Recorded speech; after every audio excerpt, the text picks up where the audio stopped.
No masakr, jako ta holka masakra koule prostě. Nikol, ty jsi vítězka první řady zrádců a aktuálně běží druhá řada, tak jak tě baví? No je úplně skvělá. Já jsem čekala teda, že ta hra bude úplně jiná, ale zrádci zase překvapili v tom, že prostě člověk nemá nic předpokládat dopředu. Je to fakt skvělý. A v čem je pro tebe osobně ta hra jiná? Já jsem věřila, že po vlastně našem ročníku, že ta hra Věrný bude taková silnější, ale zatím, co máme možnost vidět, tak opět dominují zrádci a hlavně teda jedna zrádkyně blonděta. Tím určitě myslíš Miu, že jo? Ano, přesně tak.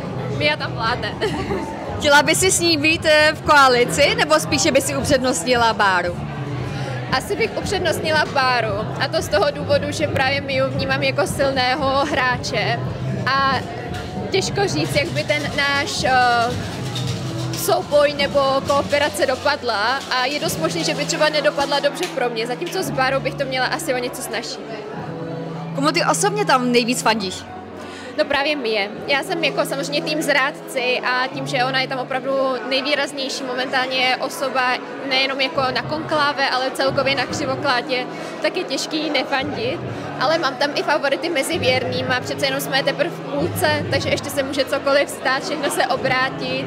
A trošku bych i to jako i chtěla, aby to bylo zajímavější, ale prostě já tým je fandím, no. Co říkáš tomu, jak se třeba vlastně svýho kolegu Patrika Kincla? No masakr, jako ta holka masakra koule prostě, když to tak řeknu.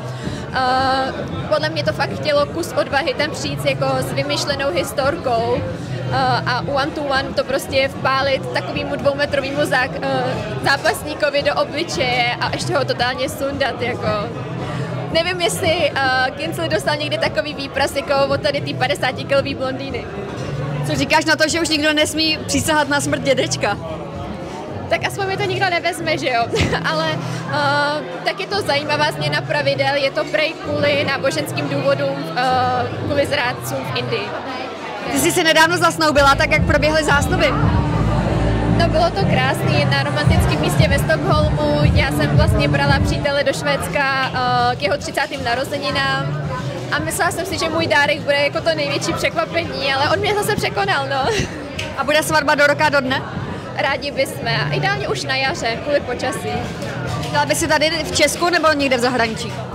Tak kdyby to bylo čistě jenom na mě by se třeba hrozně líbila svatba ve Skotsku. Ale musíme myslet i na starý rodiče, prarodiče, kteří prostě by nepřijeli, takže z praktických důvodů bude svatba v Česku.